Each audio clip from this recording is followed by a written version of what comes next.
Bishop ụka Catholic na Diocese Ọka Most Reverend Dr. Paulinus Ezokafọ agwago ndị mmadụ ka ha ghara ijigide akụnụba nke ụwa bụ ihe na-aga aga kama ka ha na-achọ akụnụba nke eluigwe maka ndụ ebighị ebi n'ime Kraịst Jizọs.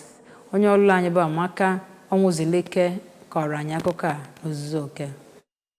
Bishop Ezokafọ n'okwu ya mgbe ọ na-aka Mass na St. Joseph Catholic Church iji merube agbamafọ 25 nke ya bụ parish nakwa ngosipụta nke Calvary Holy Land ebe a nọ wee kwanyere ndị gbara afọ 80 karịa na ya bụ parish ugwu, kọwara na ọ bụ nnọọ ihe alụ na mmadụ ritechara ihe niile n'uru ma tụfuo alaeze Chineke. Onye eze ọdịnala ya bụ obodo Igwe Damian Ezani gosipụtara obi ụtọ ya nye ogogo ya bụ parishi lugoro nakwa ihe ọma dị iche iche ozi ọma Kraịst wetara n'obodo ha. N'okwu nnabata ya ka onye isi oche okpuru ọchịchị Anaọcha Maazị Romanus Ibekwe bụ onye na-eni kọwara na ọ bụ ihe ukwu nye ha iru ogogo dị otu a nke gụnyere inwe parish 6 ọzọ na ya bụ obodo, ma kọwaa na ozi ọma nke Kraịst erue na nnọọ na nsọtụ niile na neni ma wetara ha ihe ọma dị iche iche.